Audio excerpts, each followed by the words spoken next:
Seshu sir ఉన్నారు మనతో పాటు, ప్రముఖ విశ్లేషకులు. శేషు సార్ నమస్తే, గుడ్ ఆఫ్టర్నూన్. నమస్కారం శ్రీకాంత్. నా చివరి మాటల్లో ఒక మాట అన్న, రిమోట్ ఎవరి చేతిలో ఉంది, ఎవరు కంట్రోల్ చేస్తున్నారు? అసలు మంత్రులు తెలియకుండా ముఖ్యమంత్రి దగ్గర నుంచే జీవోలు పాస్ అయిపోతున్నాయి. మంత్రి ఏకంగా బయటకు చెప్పినటువంటి పరిస్థితి, నా తెలియకుండానే జీవోలు పోతున్నాయి అని చెప్పేసి. ఎట్లా చూడొచ్చు సార్ ఈ అంశాలు? చాలా అంశాలు ఉన్నాయి దీంట్లో. ఒక 10 సంవత్సరాలు తెలంగాణ ఒక ప్రాంతీయ పార్టీ కనుసన్నల్లో ప్రభుత్వం నడిచింది. ఇప్పుడు ఒక జాతీయ పార్టీ నడుస్తున్నటువంటి నేపథ్యంలో జాతీయ పార్టీ నేచర్ చాలా స్పష్టంగా కనపడుతుంది. ముఖ్యంగా కాంగ్రెస్ సంస్కృతి చాలా స్పష్టంగా కనపడుతుంది. అయితే తెలుగు రాష్ట్రాలలో ఇప్పుడు బాగా హాట్ టాపిక్ నడుస్తున్నది ఏంటంటే, సినిమా టికెట్ల రేట్ల పెంపు విషయం చాలా వివాదాస్పదంగా మారిపోయింది అనేటటువంటిది మనం చూస్తున్నాం. ఎందుకనంటే, ఒక పెద్ద హీరో సినిమా రిలీజ్ అవుతున్నటువంటి వారం రోజుల దాకా రెండు ప్రభుత్వాలు అసలు ప్రజలను పట్టించుకోవటంలే. సినిమా హీరోలను, పెట్టుబడిదారులను, నిర్మాతలను పట్టించుకుంటూ ₹600 అఫీషియల్ గా పెంచటం ఒక సినిమాకి. తర్వాత ప్రీమియర్ షోలు, బెనిఫిట్ షోలు, స్పెషల్ షోలకి ₹1000 కలెక్ట్ చేస్తుంటే మీరు నిమ్మకు నీరెత్తినట్లు, చట్టాలు లేకుండా కళ్ళు మూసుకొని ఉన్నట్టు వ్యవహారమా? హైకోర్టు కూడా చాలా హైకోర్టు కూడా స్పష్టంగా మొట్టికాయలేసింది. బట్ అయినా హైకోర్టు మొట్టికాయలు పట్టించుకోలేదు, వెంటనే ఇంకో జీవో రిలీజ్ చేసిండ్రు. ప్రజలంటే భయం లేనటువంటిది, ప్రజల సొమ్ముకి, ప్రజల అవసరాలకు కస్టోడియన్ గా ఉండే బాధ్యత లేనటువంటి ప్రభుత్వాలే ఇట్లాంటి పనులు చేస్తాయనేటటువంటి విషయం. అయితే పుష్ప 2 రిలీజ్ అప్పుడు సంధ్యా థియేటర్ దగ్గర జరిగినటువంటి ఇన్సిడెంట్, ఒక మహిళ మరణించడం, ముఖ్యమంత్రి గారు సినిమా ప్రముఖులందరినీ పిలిచి ఒక మీటింగ్ పెట్టి చాలా గొప్ప మాటలు చెప్పారు. అందరం సంతోషపడ్డాం. కానీ ఏం జరిగింది? ఏం చెప్పాడంటే, ఇక ప్రీమియం షోలకు అనుమతి ఇవ్వము, టికెట్ల రేట్లు పెంచే ఉద్దేశమే లేదు, నేనున్నంత కాలం ఇది జరగదు అని కరాఖండిగా చెప్పిండు. కానీ తన మాటను నిలబెట్టుకోకుండా మళ్ళా పెద్ద హీరోల సినిమాలు రిలీజ్ కాగానే తెలంగాణలోను అటు ఆంధ్రప్రదేశ్ లోను ఇబ్బడి ముబ్బడిగా టికెట్లు రేట్లు పెంచుకోవటం, ఇక్కడ కూడా పక్షపాతంగా పెంచుకోవటం, ఇది ఒక అంశం. అయితే అసలు సినిమాటోగ్రఫీ మంత్రికి తెలవకుండా టికెట్ రేట్లు పెరగటం ఇంకొక వింతైనటువంటి విషయం. ఇవాళ ఇంకొక పాయింట్ యాడ్ చేస్తాను. సినిమాటోగ్రఫీ మంత్రికి తెలియకుండా, సినిమాటోగ్రఫీ మంత్రి లేకుండా జూబ్లీహిల్స్ ఎన్నికల టైంలో సినిమా కార్మికులతోనే ఒక సభ పెడతారు ముఖ్యమంత్రి.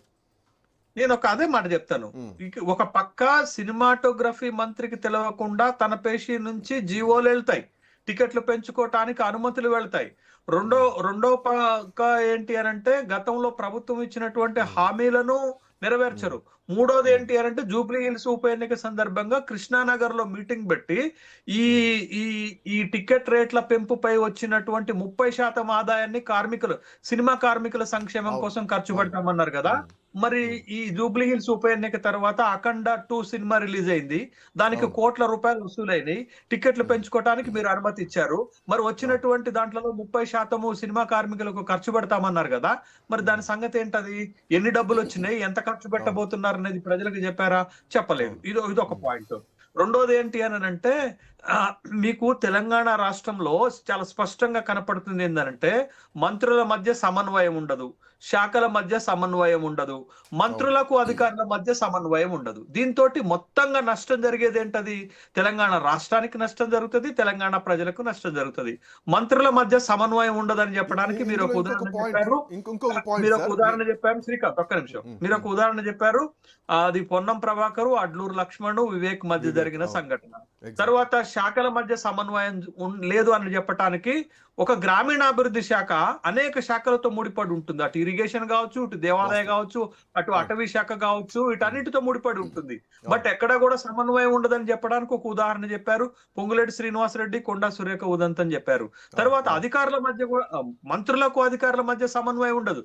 జూపల్లి కృష్ణారావు ఐఏఎస్ ఆఫీసర్ కు మధ్య సమన్వయం ఉండదు. తర్వాత మంత్రివర్గంలో ఐఏఎస్ లకు మధ్య ప్రేమాయణం జరుగుతుందనేటటువంటి ఇదొక భాగవతం నడుస్తుంది. ఇవంతా కూడా మనకి ఏం కనపడుతుందంటే, ఇక్కడ ఏమి నడుస్తుంది?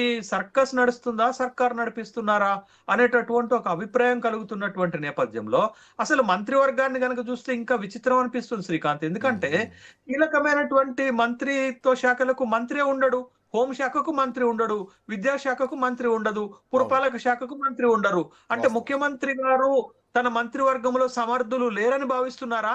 గెలిచినటువంటి ఎమ్మెల్యేల్లో, కాంగ్రెస్ పార్టీ ఎమ్మెల్యేల్లో ఈ మంత్రి పదవులు చేపట్టడానికి సమర్థులు లేరని భావిస్తున్నారా? లేకపోతే ఇంత కీలకమైనటువంటి శాఖలను తన దగ్గరే పెట్టుకొని తనకు కావలసినటువంటి పనులన్నీ చేయించుకోవటానికి ప్రయత్నం చేస్తున్నారా అనేటటువంటిది అభిప్రాయాలు, అపోహలు అంటే ప్రజల సార్ నుంచి ఒకటి కలుగుతుంటాయి కదా. మంత్రుల్లో ఒక అసహనం వచ్చిందా ముఖ్యమంత్రి మీద అనడానికి నా దగ్గర కొన్ని ఉదాహరణలు. నాయన్ రాజేందర్ నియోజకవర్గంలో భద్రకాళి అమ్మవారి టెంపుల్ ఉంటే ఆ అమ్మవారి టెంపుల్లో కమిటీ మెంబర్లను నాయనికి తెలియకుండా, నాయన వర్గీయులకు కాకుండా కొండ వర్గీయులకు వేసుకున్నారు. అక్కడ బంగారు బోనం పెడతామని చెప్పేసి ఒక సర్క్యులర్ జారీ చేస్తారు. అదొక ఇష్యూ అయింది. అండ్ కొండ కుటుంబం వర్సెస్ కాంగ్రెస్ పార్టీ లాంటి వ్యవహారం వరంగల్ జిల్లాలో నడుస్తుంది. కరీంనగర్ విషయానికి వస్తే ఇందాక మనం మాట్లాడుకున్నటువంటి ఆ ముగ్గురు విషయం. ఇక మహబూబ్ నగర్ ముఖ్యమంత్రి జిల్లాకు వస్తే ఎన్నో శ్రీనివాసరెడ్డి మాట అంటారు, మాకు ₹1,00,000 కూడా నిధులు లేనటువంటి పరిస్థితి, పెళ్లిళ్లకు సావులకు అటెండ్ అవుతుంది తప్ప అసలు మేము పెద్దగా ఏం పెద్ద పని చేయలేకపోతున్నాం అన్నటువంటి కామెంట్ ఒకవైపు. ఇట్లా రకరకాల కామెంట్లు వస్తున్నాయి. మంత్రులకు ప్రియారిటీ లేదా? కొండ సురేఖ ఇంటికి రాత్రి ఎస్ఓటి పోలీసులు పోతారు. సో ఎవరినో పట్టుకుందాం అని చెప్పేసి సుమంత్ అనేటువంటి వ్యక్తి కోసం పోతారు, ఓఎస్డి కోసం. సో ఆ ఎపిసోడు పెద్ద సినిమా అయిపోయింది, ఆ ఎపిసోడ్ మొత్తం కూడా.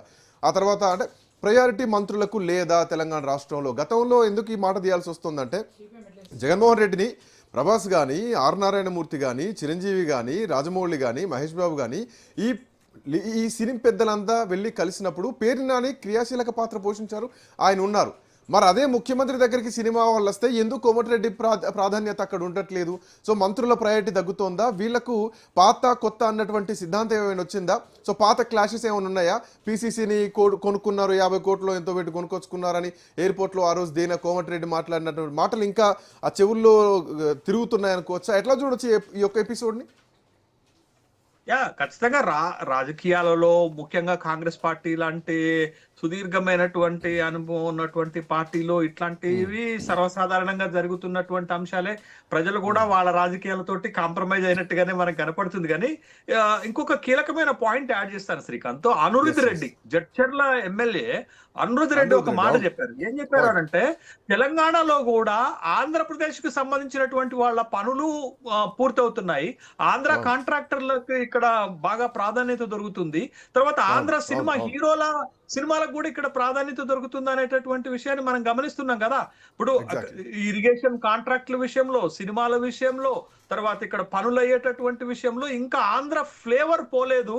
అది మనకి కేసీఆర్ ఉన్నప్పుడు ఈ రకమైనటువంటి ఆరోపణలు 1-2 సందర్భాలు వచ్చినప్పుడు కూడా రేవంత్ రెడ్డి వచ్చిన తర్వాత తరచూ ఈ అభిప్రాయాలకు చాలా బలం చేకూరుతుంది.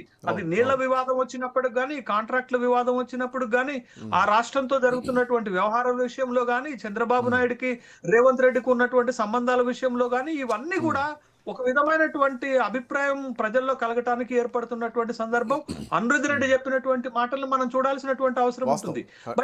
అదే ఏంటి, ఓ సినిమా హీరో ముఖ్యమంత్రి పేరు మర్చిపోయిందని, ఓ సినిమా హీరో ముఖ్యమంత్రికి థ్యాంక్స్ చెప్పలేదని, తర్వాత ముఖ్యమంత్రి గారితో సినిమా హీరోల సమావేశం జరిగినప్పుడు మంత్రివర్గానికి సంబంధించిన ఆ శాఖకు సంబంధించినటువంటి వాళ్ళు ఉండరు, ఆ సినిమాలకు సంబంధించినటువంటి నిర్ణయాలు జరుగుతున్నప్పుడు మంత్రి ప్రమేయం ఉండదు, తర్వాత సినిమా కార్మికులకు హామీలు ఇచ్చేటప్పుడు మంత్రి ప్రమేయం ఉండదు. అంటే మంత్రుల ప్రమేయం లేకుండా ముఖ్యమంత్రి అన్ని చక్కబెడుతున్నాడా? బట్ కాంగ్రెస్ లాంటి పార్టీలో ఇది సాధ్యమవుతుందా? ఒక ప్రాంతీయ పార్టీలో అది సాధ్యమవుతుందేమో కానీ ఒక ప్రాంతీయ పార్టీలో సాధ్యమవుతుందా అంటే తెలంగాణలో కాంగ్రెస్ పరిస్థితుంటే అట్లనే అనిపిస్తుంది నాకైతే. ఎందుకంటే బట్ కాంగ్రెస్ ముఖ్యమంత్రికి అంత ఫ్రీడమ్ ఉండదు, బట్ అధిష్టానం డైరెక్షన్స్ ఉంటాయి.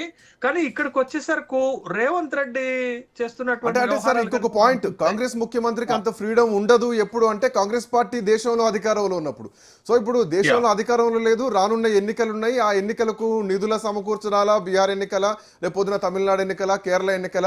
సో ఆ విషయంలో మరి కాంగ్రెస్ పార్టీ కొంత చూసి చూడనట్టుందేమో, ఎందుకంటే సోర్సెస్ కొన్నే ఉంటాయి కదా, ఏడారిలో ఓయాసిస్ లాగా. సో అట్లాంటి ఓయాసిస్ తెలంగాణ లాగా కనిపిస్తోంది అనుకోవచ్చా? ఆ అభిప్రాయాలు కూడా ఉన్నవి. ఇప్పుడు ప్రధానంగా బీఆర్ఎస్ పార్టీ నుంచి వెనువస్తున్నటువంటి విమర్శ అదే కదా. మొత్తము జాతీయ కాంగ్రెస్ కి పెట్టుబడి పెడుతుంది, జాతీయ కాంగ్రెస్ ని రక్షిస్తుంది, నిధులు సమకూరుస్తుంది రేవంత్ రెడ్డి కాబట్టి రేవంత్ రెడ్డి అభిప్రాయాలకు కాంగ్రెస్ అధిష్టానం విలువిస్తుంది అనేటటువంటి ఒక రాజకీయ పరమైన విమర్శలు అది చూడొచ్చు మనం. బట్ వెరాజ్ ఇక్కడికి అడ్మినిస్ట్రేషన్ కి వచ్చేసరకు, పాలనకు వచ్చేసరకు ఒక సమిష్టి బాధ్యత, ఒక కలెక్టివ్ గా ఉండాల్సినటువంటి మంత్రివర్గము, మొత్తము మంత్రివర్గం ఎలా కనపడుతుందంటే ఒక కిచిడి లెక్క కనపడుతుంది మనకి.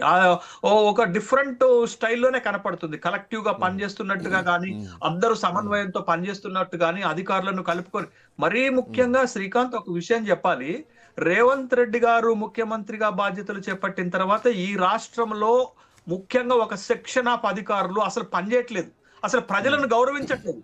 సెక్రటేరియట్ కు పోతే ప్రజలను పురుగులను చూసినట్టు చూస్తున్నారు, ప్రజలను ఈసడించుకుంటున్నారు. ప్రజలు ఏదన్నా సమస్య మీద తీసుకొని పోతే వాళ్ళ సమస్యను పరిష్కరించకపోగా గంటలు గంటలు నిలబడి ప్రజలను వేధిస్తుంటే ముఖ్యమంత్రి గారు ఏం పట్టనట్టు ఉన్నారు. అసలు ముఖ్యమంత్రి గారి మాటకే విలువ లేదు. అధికారులు సచివాలయం గడప దాటాల, అధికారులు కలెక్టరేట్ గడప దాటి ప్రజల్లోకి వెళ్లాలని ముఖ్యమంత్రి గారు పిలిపిస్తే ఒక్క వరంగల్ జిల్లా కలెక్టర్ సత్యశారద గారు మాత్రమే గడప దాటారు తప్ప మిగతా రాష్ట్రంలో ఏ కలెక్టర్ గాని, ఏ ఐఏఎస్లు గాని ముఖ్యమంత్రి గారు మాటిన్నటువంటి దారుణం లేదు. మరీ ముఖ్యంగా అప్పుడు ఒక మాట శ్రీకాంత్, ఇక్కడ ఒక మాట మర్చిపోతాను నేను, మీకు ఒక మాట చెప్తాను. ఏంటి అని అంటే, కేసీఆర్ అధికారంలో ఉన్నప్పుడు ఇదే ముఖ్యమంత్రి గారు ప్రతిపక్ష నేతగా ఉండి ఒక తీవ్రమైన విమర్శ చేశారు. ఏంటి తెలుసా, బీహారీ ఐఏఎస్ అధికారుల యొక్క రాజ్యం నడుస్తుంది, వాళ్ళు మొత్తము తెలంగాణను దోచుకు తింటున్నారు, తెలంగాణ ప్రజలను ఇబ్బంది పెడుతున్నారని మాట్లాడిన ముఖ్యమంత్రి ఇవాళ అదే బీహారీ ఐఏఎస్ చేతుల్లో తెలంగాణ రాష్ట్రం మొత్తాన్ని బట్టి తమాషా చేస్తుండు. మరి దీనికి ఏమనాలా? ఇవాళ కూడా అదే బీహారీ ఐఏఎస్లు తెలంగాణ ప్రజలను ఎంత అవమానిస్తారంటే, నేను స్వయంగా బాధితుడిని శ్రీకాంత్. ఈ బీహారీ ఐఏఎస్ల అధికారులు మాట్లాడిన మాటకి నేను స్వయంగా బాధితుడిని. ఎంత అవహేళనగా, ఎంత హీనంగా మాట్లాడతారంటే ఈ సెక్రటేరియట్ లో ఉన్నటువంటి ఐఏఎస్ ఆఫీసర్లు. మరి ఎందుకు వాళ్ళకి కీలకమైనటువంటి బాధ్యతలు అప్పచెప్పి ఏం అవమానం, మీకేం జరిగింది, మీరేం ఎదుర్కొన్నారు? నేను ఈ మీడియా పరంగా ఇప్పుడు ఆ మాట చెప్పలేను కానీ, బట్ నాకు కొన్ని లిమిటేషన్స్ ఉన్నాయి కాబట్టి నేను ఆ మాట మాట్లాడలేకపోతున్నాను. కానీ ఒక ప్రిన్సిపల్ సెక్రటరీ హోదాలో ఉన్నటువంటి, ఆర్థిక శాఖలో ఉన్నటువంటి ఒక వ్యక్తి, ఒక బీహారీ ఆఫీసరు ఎంత దారుణంగా మాట్లాడతాడు. నేను ఎంత తెలంగాణ ఉద్యమకారుని, నేను తెలంగాణ ఉద్యమంలో ఎంత కీలకంగా పనిచేశాను, ఒక బహుజన బిడ్డని, ఒక బీసీ నాయకుడిని. అసలు వాడు మాట్లాడిన మాట చూస్తే శ్రీకాంత్, అసలు ఈ ప్రభుత్వాన్ని ఏం చేయాలనేటటువంటి ఒక తీవ్రమైనటువంటి కోపం కూడా నాకు వచ్చింది.